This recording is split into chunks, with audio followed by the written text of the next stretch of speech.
I didn't come here to shop. Well then, why are you here? Good question. To stretch my legs, watch people come and go, running errands, buying things for their kids. But if you didn't come here to shop, then why'd you come down? Why do you buy things? If you don't buy things, then they aren't yours. I suspect most people end up regretting things they buy. They start to think their possessions are a burden rather than a pleasure. When I was young, I put a lot of importance on things that really don't matter. But it fuels the economy. It makes the world function better when people buy things. Either that or they think it'll fill some void. I suspect most of our economy is fueled by people trying to compensate for something. That is an odd way to look at it. What do you do for a living? I used to be a writer. I'm retired now. I spend my time thinking about things. Is that why you spend so much time with my boyfriend? Ex-boyfriend. Oh, we talk about things. We talk about people, philosophy, a lot about literature. And why do you think about things? Why do we talk about things? Well, maybe to pass on what I've learned. And you decided to pass on this wealth of knowledge to one individual. He is more patient than most. You mean he puts up with you? You might put it that way. Actually, maybe he's just not interested in the same things you are. And you think that's a good thing?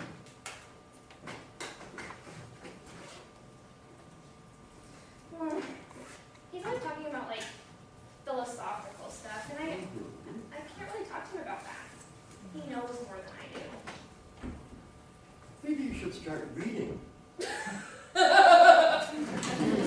Reading is time inefficient. I just don't have the time to curl up with a good book. Maybe you could provide a short summary. Oh, a short book that summarizes the entire history of human thought.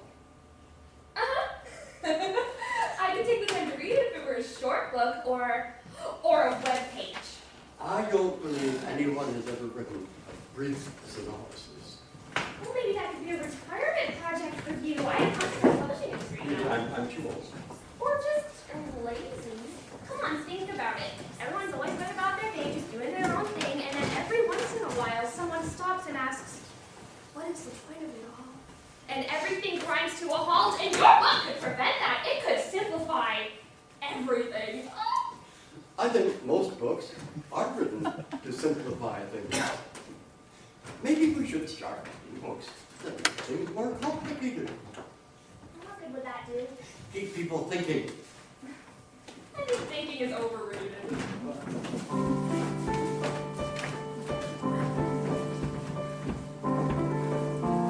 People said I thought I was the center of the universe. Maybe we have to share every little experience we have.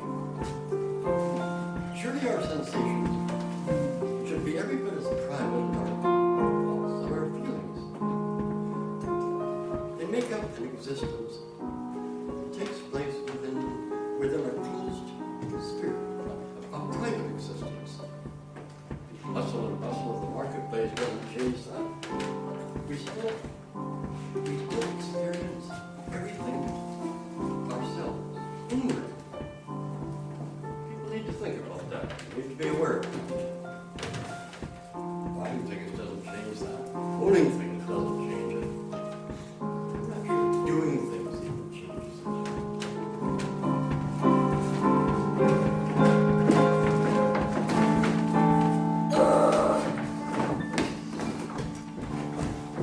Why are you here?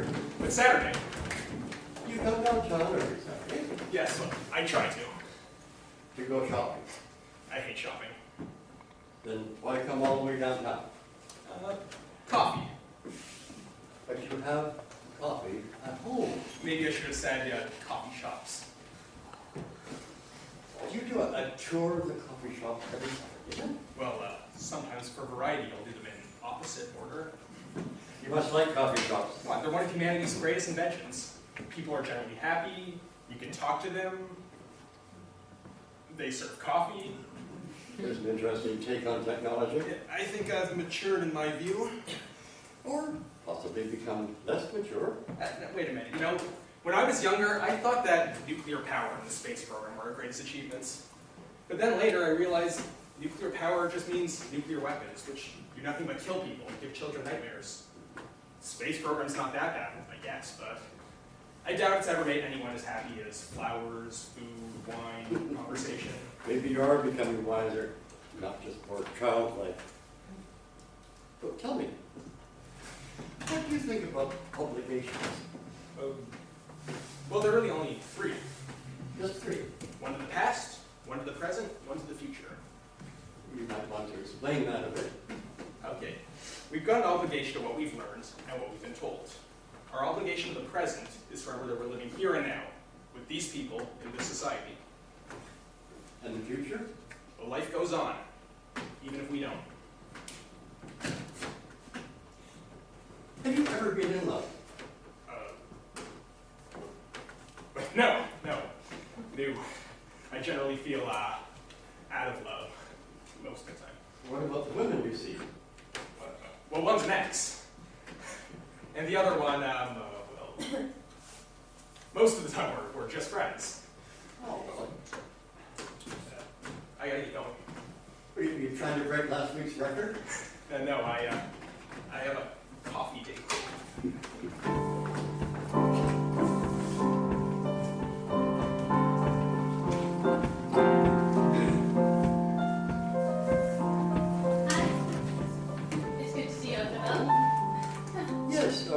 Usually I like to seclude myself, but I'm glad I came out today. I've learned a lot. Well, that's what happens when you do things. Yeah. You know, you should be my aunt. Why? Well, she's rather like you. A lonely person. Well, I'm not lonely. I'm alone by choice. But why would you choose to be alone? I want to live my life by absolute principles. Absolute principles. Yes. To really be someone, you have to live by absolute principles. Truth, you see, is an inward thing. But why do you have to become a recluse and stay in your apartment all day? Because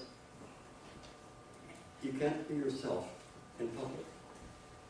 People impinge upon you. You start to act in the way they want you to instead of the way you want to. Aren't you going a bit far? I don't think so. Truth is inward, not outward. That's what I keep trying to tell people. You know, I don't know too much about you. To begin with, I was bored. Well, I could have guessed that. I was a writer. Well, I didn't know that. You never talked about it.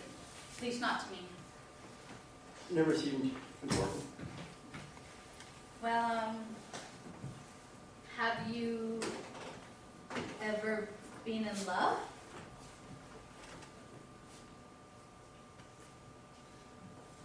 I was when I was young. She was beautiful and full of life. We were engaged to be married. I had to give her up. I had to work on my writing. But couldn't you have married her and still been a writer? I would have lost myself in her. And would that be a bad thing? I regretted leaving her. Oh, that's a big thing to regret. Especially now that I'm older, I realize the life we could have had. Most of my friends and family have all died or gone away. Well, what about Green? What about him? Well, you two are friends, aren't you? Oh, I suppose we are. He sort of grows on you. I hope you don't mean like mold. But I don't think he's as happy as he could be. And why do you say that? He's not in love. Oh. Are you sure about that? We should talk I can't. I have to go. about that sometime.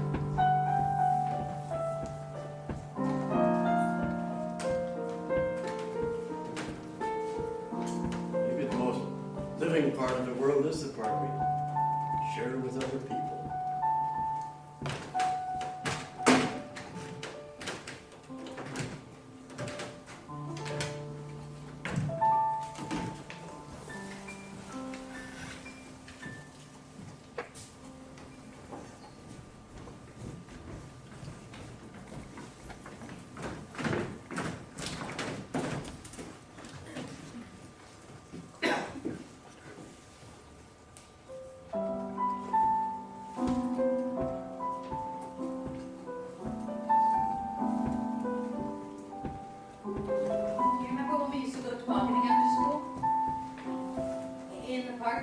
By the river. The winter was so cold. Not to get dark before hunger took us home for dinner. You know, once in a while, I sneak out there. I go to the park. The stars were so bright. The world seemed like a beautiful sphere. We don't feel that free very often. The world seems mostly as if it's laid out on a grid. Everything has its place, like a shop where everything's labeled and priced. The world was round then. It seemed as though we were spinning inside a globe. No force made the world move. It did so on its own, freely. It was dark. And cold. And the lamplights did not light up the park very brightly. But there was enough. All we needed. Have you felt that way since? Recently,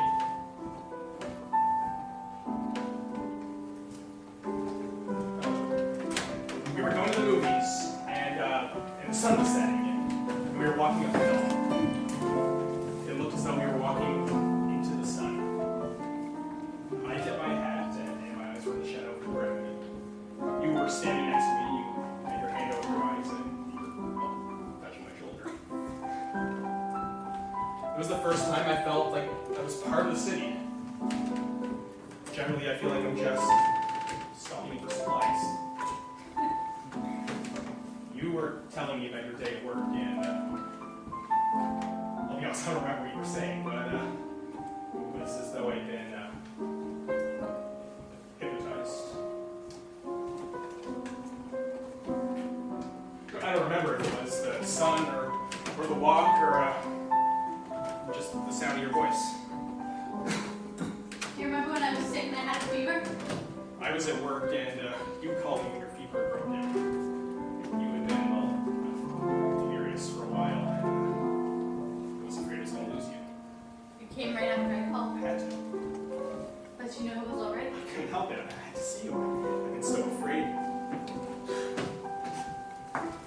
waking up from a nightmare and realizing that everything was okay.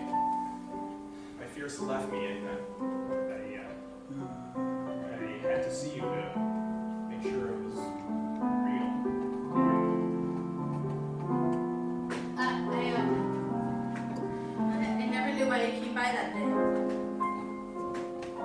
I thought you did it out of obligation. Like you seem to do a lot of things. I remember when we used to meet up for coffee, and you used to talk about doing things out of a sense of duty. I don't just want to be an obligation.